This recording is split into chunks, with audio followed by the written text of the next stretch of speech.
अगर निकाह हो गया हो लेकिन रजिस्टर ना हुआ हो तो क्या वो शादी लीगली कंप्लीट होती है? और अगर कंसेंट ही क्लियर ना हो तो पूरी शादी ही क्वेश्चन मार्क बन जाती है। अस्सलाम वालेकुम, मैं हूं एडवोकेट अजीम जुनेजो और आप देख रहे हैं मेरा YouTube channel legal awareness. Previous video में हमने समझा कि फैमिली लॉ क्या होता है और क्यों इंपॉर्टेंट होता है, और आज हम बात करेंगे कि मैरिज और निकाह का लीगल कॉन्सेप्ट क्या है, कॉन्सेंट का मतलब क्या होता है, लीगली मतलब क्या होता है, शादी की रजिस्ट्रेशन क्यों जरूरी है, और ये सब ओवरसीज पाकिस्तानीज के लिए क्यों और भी बहुत इंपॉर्टेंट होते हैं। मैरिज और निकाह, अगर सिंपल लीगल एक्सप्लेनेशन में बताऊं कि जो मैरिज या निकाह है सिर्फ एक रिलीजियस या सोशल रिचुअल नहीं, ये एक लीगल कॉन्ट्रैक्ट भी होता है।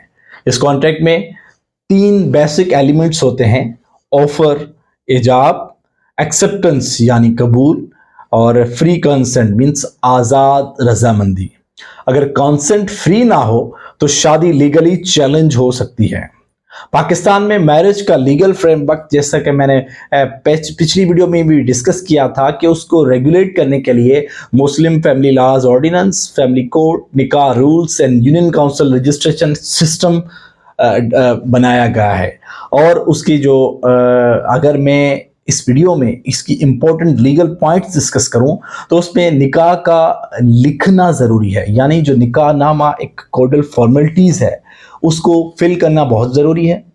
निकाह का रजिस्ट्रेशन कराना लाजमी है। उसमें डावर यानी हक महर क्लियरली मेंशन्ड होना चाहिए, और दूसरा 2 विटनेसेस का होना भी बहुत ज़रूरी है। अगर मैं सिंपल अल्फाज में कहूं कि जो शादी रजिस्टर नहीं होती उसे कोर्ट में प्रूव करना भी मुश्किल हो जाता है। और सोचिए, एक निकाह पाकिस्तान में होता है, निकाह नामा प्रॉपरली फिल नहीं होता, शादी रजिस्टर भी नहीं होती, बाद में डिस्प्यूट यानी तलाक और मेंटेनेंस का हो गया। अब कोर्ट में यह सवाल उठता है कि शादी प्रूव कैसे होगी, हक महर प्रूव कैसे होगा, हक महर क्या दिया गया है। इसलिए लीगल डॉक्यूमेंटेशन और निकाह का रजिस्टर होना बहुत जरूरी है।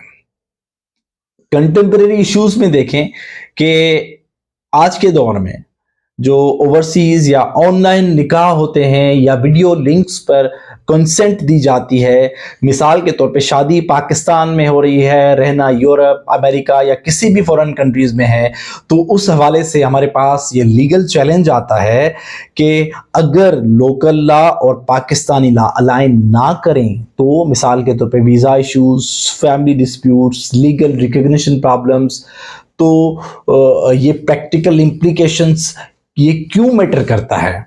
क्योंकि वुमेन के राइट्स प्रोटेक्ट होते हैं, फ्यूचर डिस्प्यूट्स अवॉइड होते हैं, इसमें ओवरसीज डॉक्यूमेंटेशन एक स्मूथ होती है, कोर्ट केसेस स्ट्रॉन्ग एविडेंस पर बेस्ड होते हैं, इमोशनल इश्यूज लीगल क्लियरिटी में कन्वर्ट होते हैं।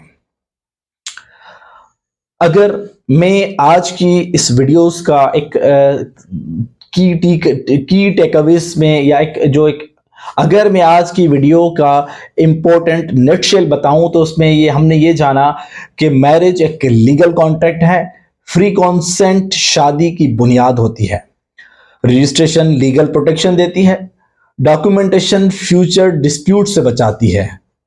अगर आप शादी करने जा रहे हैं, ओवरसीज पाकिस्तानी हैं, लॉ स्टूडेंट, यंग लॉयर हैं, तो हमारे चैनल लीगल अवेयरनेस से कनेक्ट रहें।